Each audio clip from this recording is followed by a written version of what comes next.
all of this, the G7 summit will be taking place. The Prime Minister is also on his first trip abroad after Operation Sindoor. Apart from visiting Cyprus, Canada and Croatia, the Prime Minister is going to be at the same table as Trump at the G7 summit.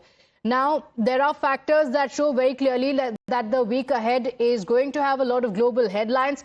First up, let's tell you what the Prime Minister said in Cyprus as he addressed the Business Roundtable meeting. ये स्पष्ट है कि हमारे संबंधों में आगे बढ़ने की अपार संभावनाएं हैं। फ्रेंड, साइप्रस लंबे समय से हमारा विश्वसनीय पार्टनर रहा है, जिसका आप लोगों ने भी उल्लेख किया। कई भारतीय कंपनियों ने भी साइप्रस में और एक प्रकार से साइप्रस को यूरोप का गेटवे के रूप में ही देखा है। आज आपसी व्यापार $150 मिलियन पहुंच गया है, लेकिन हमारे रिश्तों की वास्तविक क्षमता इससे बहुत अधिक है।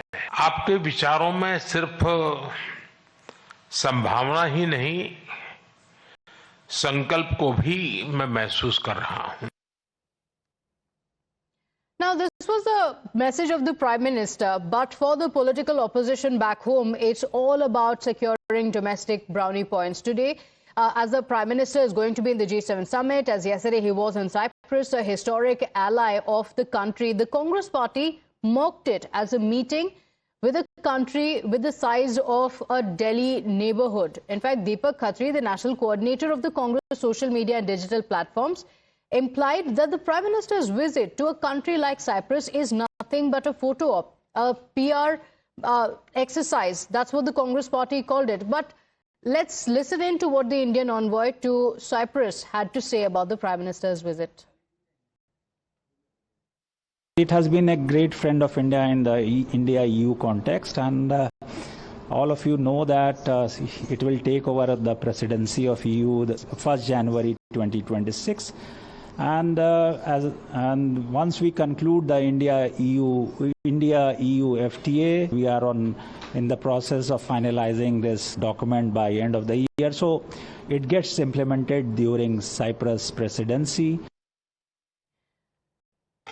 So let's put things in perspective and tell you why Cyprus is very, very crucial to India. It's been a friend of India in its time of need. So it's a small nation, but it is a very, very good friend of India, which is why the Prime Minister's visit and the timing of it is also very important. Remember, Cyprus has been with India, including supporting the nuclear tests back in 1998. It had also backed India's candidature at the UNSC and had taken a very clear stand in support of India during the Indo-Pakistan crisis as well. And very importantly, Cyprus is also anti-Turkey. Remember, Turkey is a nation that stood with Pakistan, providing military aid as well to Pakistan in attacking India, even at a time when Pakistan was attacking civilians in the country. So it has been in a conflict with Turkey since 1974, which is why this is a very strategic signal from the Prime Minister to Turkey as well, going to the nation that has been in conflict with Turkey. This being a message to Turkey amid what happened with Pakistan and how Turkey came out in big support of Pakistan. Apart from that, Cyprus is also very significant being a member of the European Union. In fact, it will also be holding the EU presidency in 2026. And India is looking at stronger ties with Europe. So this meeting that the Prime Minister held in Cyprus was very significant, though the Congress party attempted to undermine it. But let's also talk about what's expected today. Talks with Canada as well as President Trump sharing the table with them at the G7 summit. That's going to be on the Prime Minister's agenda today. The summit focuses on energy security and the two wars. All eyes will also be on what happens between Prime Ministers Modi and Mark Carney. Remember, the ties saw a complete deterioration under Justin Trudeau after he accused the Indian government of being involved in Khalistani Hardeep Singh Nijjar's killing in Canada. The charge was rejected by India, calling it absurd. In fact, India also asked for any evidence, but Trudeau was unable to provide any evidence and dragged India and Canada into this standoff. Now, the two countries had an intense diplomatic showdown as well. So this visit of the Prime Minister is going to be very important because after almost 1.5 years of these strained ties, there could be a change. This provides a key opportunity to reset this strained bilateral relationship between the two nations. In fact, the Canadian Prime Minister had also spoken about the significance of India being at the summit. Listen in. So let's put the two aspects in context. First is we are in the role, Canada is in the role of the G7 chair.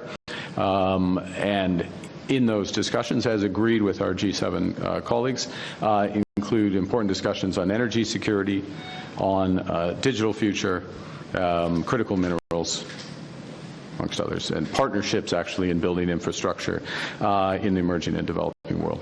There are certain countries that should be at the table for those discussions, and in my capacity as G7 chair, in consultation with others, some others, make those determinations. India, the 5th largest economy in the world, effectively the most populous country in the world, central to a number of those supply chains, at the heart of a number of those supply chains, so it makes sense. And in addition, bilaterally, we have now agreed, importantly, to continued law enforcement dialogue. So there's been some progress on that. It recognizes issues of accountability. I extended the invitation to Prime Minister Modi in that context, and he has accepted. My colleagues Srinjoy Chaudhary and Rishabh Pratap are on the broadcast with us with the details of what is expected today. Srinjoy, what's on the agenda of the Prime Minister's visit? You know, we've been discussing how Cyprus, the visit to Cyprus has been a very clear message to Turkey, a strategic message to Turkey. Today, the focus is going to be on the G7 summit, what the Prime Minister and the conversations he is going to have with Canada amid the escalating wars between Russia, Ukraine, as well as Iran and Israel.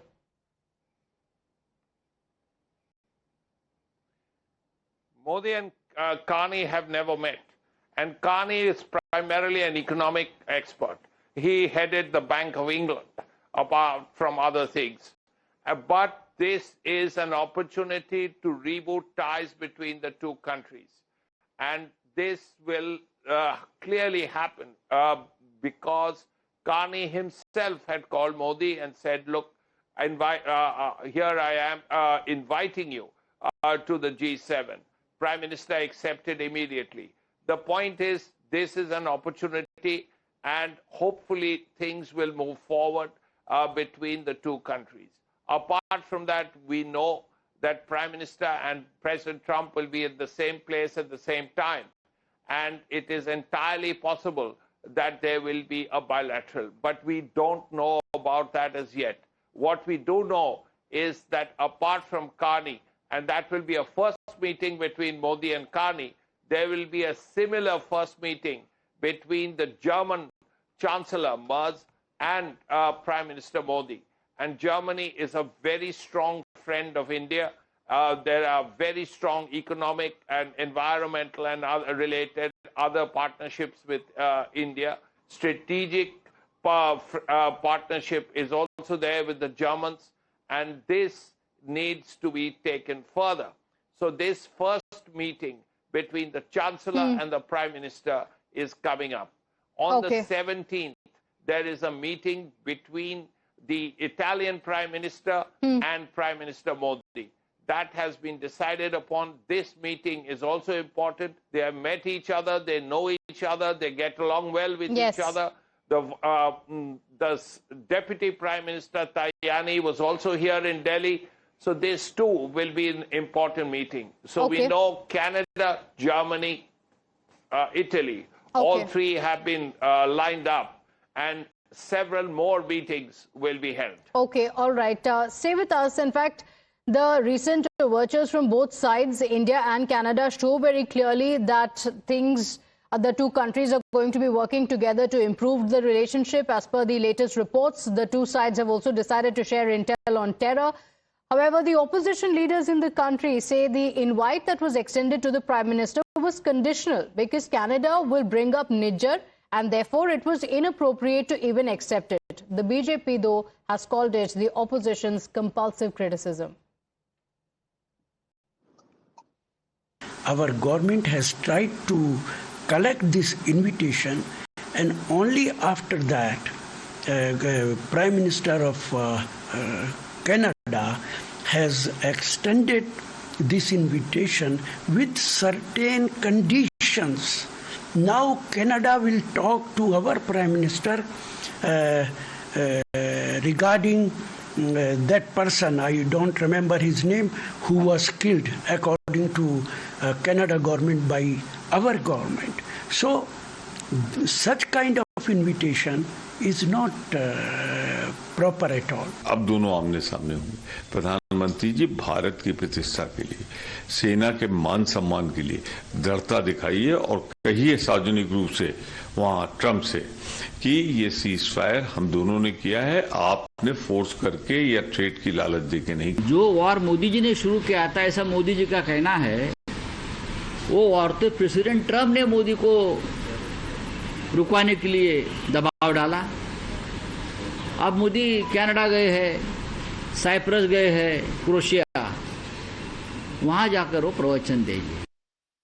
Congress party बयान दे रही थी कि G7 की meeting में नहीं बुलाया।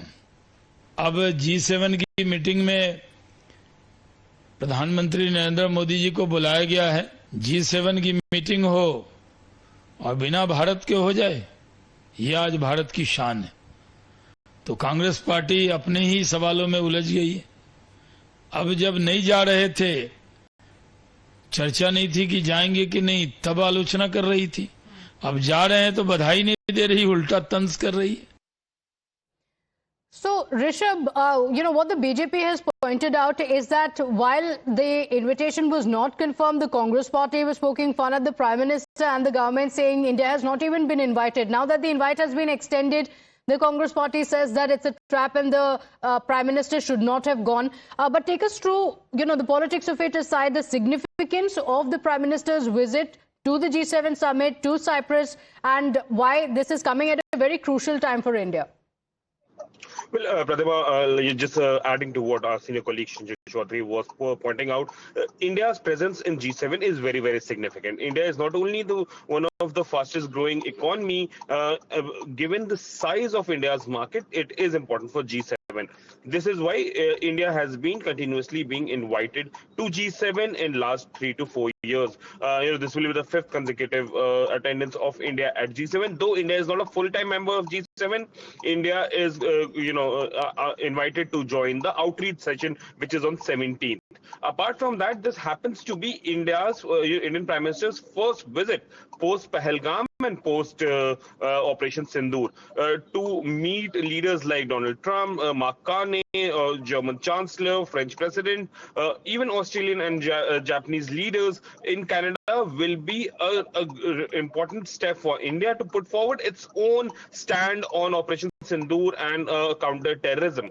See, we have seen the delegations going to many countries, but for India, Prime Minister's word abroad is very, very important, and Prime Minister's statement along with the leaders of different countries and when we talk about G7, important countries for that matter, having sharing a dais with them, putting out a joint statement with them, definitely sends out a major message. This is G7. If we talk about Cyprus, definitely first Cyprus is going to take over the European Union presidency from 1st of January 2026. That is very important for India EU ties. Cyprus it's also a messaging to Turkey and the way the Cyprus-Turkey issues have been happening for almost 50 years now.